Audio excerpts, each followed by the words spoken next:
So we're going to start with part A, which is our introduction to composition of functions. Okay.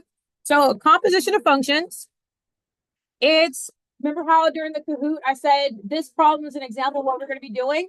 That G of 0, where you have to plug one thing in, then plug it in. The result of that's composition of functions. Okay. So for composition of functions, what happens here is this is the composition form. This is G. That open circle stands for composed. Got it? So G composed of F at X. Got it? So G composed of F at X. It can be F composed of G. It can be whatever, but just understanding that open circle doesn't mean you're multiplying. You're composing. Okay? Composing means that you're taking the function F of X and you're plugging it into G. You're composing. You're combining them together. All right? All right. So when we're evaluating, there are two steps. First, you're going to evaluate the innermost, which is your F of X. Then you take the answer from that and you're going to plug it into the outside. Oh, so what we did on the Kahoot. What we did on the Kahoot, preparing for this, right? All right. They are not commutative. So F composed of G of X does not mean G composed of F of X. They're not the same thing. Okay. So in part 1, what we're going to do is look at it as a table and as a graph. In part 2, we're going to look at it as an equation. Got it? All right. So let's look at our first table. Okay. All right. So here we have a table. This table is actually two functions. How do I know it's two functions? Because it says F of X, and here are the values of F of X. And it says G of X, and here are the values of G of X. The X values apply to each one. So when you're reading this, this is saying 1, 6, 2, 8, 3, 3, 4, 1. And that's all part of F of X. And then on the next one, this is 1, 3, 2, 5, 3, 2, 4, 7. And that's all part of G of X. Does that make sense? Okay. All right. So now we're going to go through the steps of how do you evaluate. So we're going to first do F composed of G of 3. Okay. You're going to start on the inside. So the inside says, I need to know the value of G of 3. Finding the value of G of 3 means that I'm going to go to 3 on the X table, but I'm going to go to function G on the Y. And what do we get? 2. So now we're going to replace this with a 2.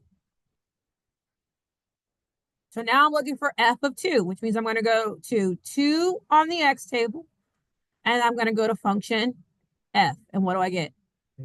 So my answer is 8.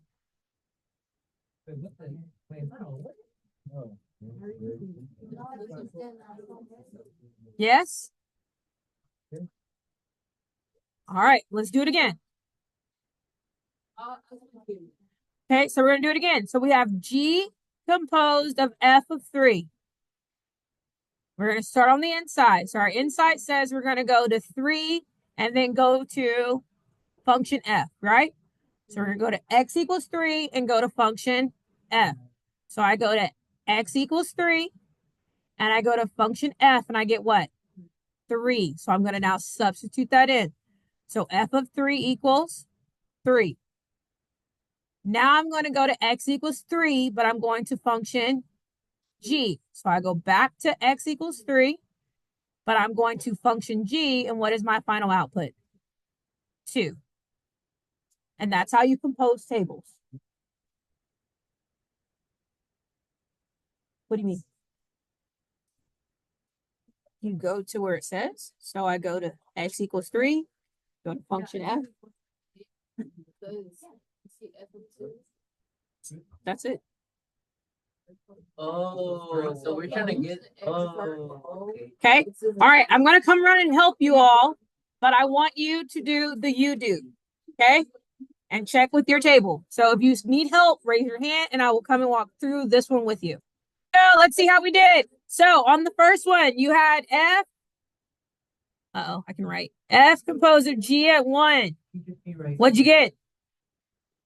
3. Good job. Okay. So you should have went to 1, got 3, then went to 3, and you got 3. Yes? All right, then you should have had G composed of F of 4. What'd you get? You also got 3. You should have went to 4 to F and you got 1, 1 to G and you got 3. Yes? How do we feel about the table? Do you think it's going to be any different with a graph? Okay.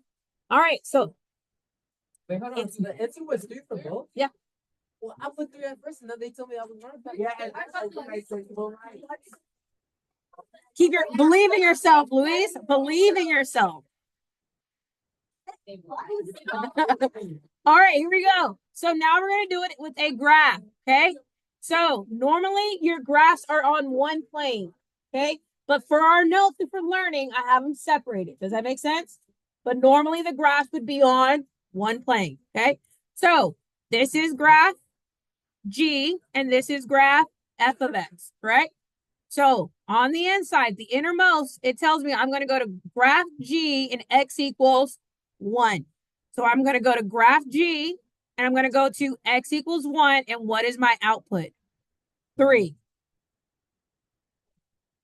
Do we see that? Jalen, that's where the point is.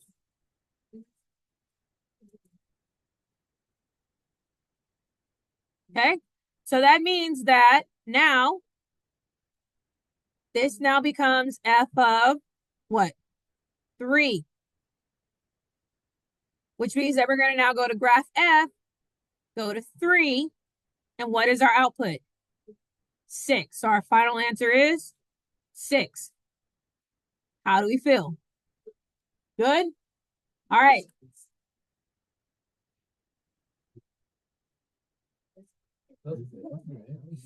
No, F is the name of the function. The final, yeah. All right. Here you go. I want you to do both. So this is your graph F, this is your graph G, and you have 2 compositions to solve. Try and solve them by yourself and then check with your group and see how you do. Okay? 90 seconds.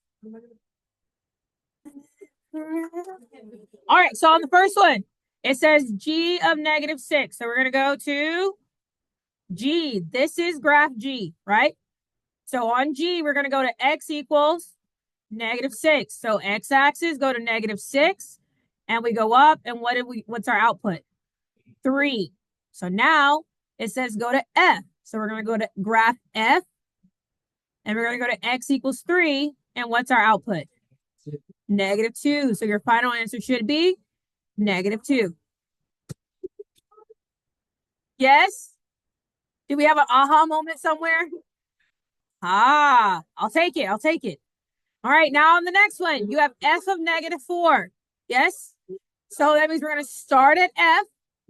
We're going to go to x equals -4. And what do we get? 0. Then we're going to go to G. So now we're going to go to graph G at 0.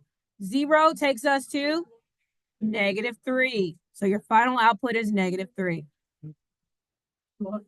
Okay? Yes? Can we do tables and graphs? Yes. Okay, because this is the easy part of the lesson. Oh, really? Yes.